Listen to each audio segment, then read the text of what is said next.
Mapema siku ya leo Novemba 22 mwaka 2025 majira ya asubuhi zilitoka taarifa kwa kukamatwa kwa mzee maarufu sana kwenye mitandao ya kijamii Clemence Kenani Mwandambo huko jijini Mbeya Uzunguni maeneo ya nyumbani kwake, na taarifa hizo zilidai kwamba mzee huyo ametekwa na watu wasiojulikana wakiwa na silaha nzito, huku kukiwa kuna sintofahamu ni nani ambaye amehusika na utekaji huo. So baada ya taarifa hii kuwa kubwa sana kwenye mitandao ya kijamii na watu wakiuliza na wakiliuliza jeshi la polisi kwamba hii imekuwaje watu kuendelea kutekwa kwenye nchi yao, jeshi la polisi mkoani Mbeya limetoa taarifa kwamba linamshikilia mwalimu wa shule ya awali St. Clemence maarufu kama Clemence Mwandambo mkazi wa Uzunguni jijini humo kwa tuhuma za uchochezi.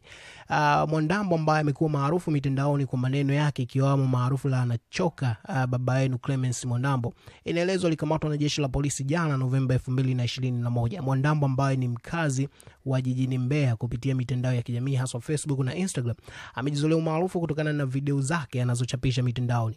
Taarifa ya kamanda wa polisi mkoa wa Mbeya Benjamin Kuzaga ilitolewa leo Jumamosi Novemba 22, 2025 imethibitisha jeshi hilo kumshikilia msanii huyo kwa tuhuma za uchochezi.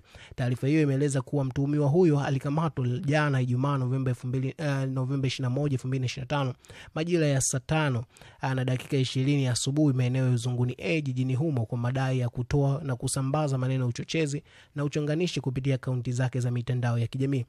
Nikinukuu, polisi wadai mtuhumiwa alikamatwa akitoa na kusambaza maneno ya uchochezi ya uchonganishi kupitia akaunti zake za Facebook na Instagram. Upelelezi unakamilishwa ili hatua nyingine za kisheria ziweze kuchukuliwa dhidi yake, imeeleza taarifa hiyo ya kamanda Kuzaga.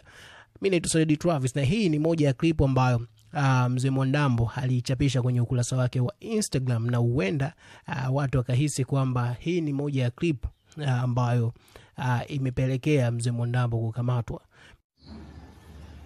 Nyinyi watu wa Tanzania, mnatamka neno maridhiano, mnafikiri neno dogo sana hilo. Hilo neno kubwa. Mnatamka tu neno maridhiano, lakini mioyo yenu imejaa maumivu. Midomo yenu inatamka neno maridhiano, lakini mioyo yenu imejaa maumivu.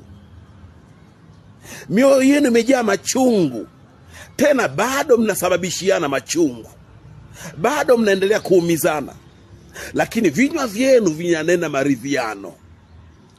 Vinywa vyenu vimekuwa ni vinywa vya kinafiki. Vinatamka neno maridhiano. Kwa siri mnatafunana. Kwa siri mnakulana. Kwa siri mnaumizana. Lakini vinywa vinasema maridhiano. Tunatafuta maridhiano. Tunatafuta maridhiano. Muwage wa kweli, maana kweli itakuweka huru.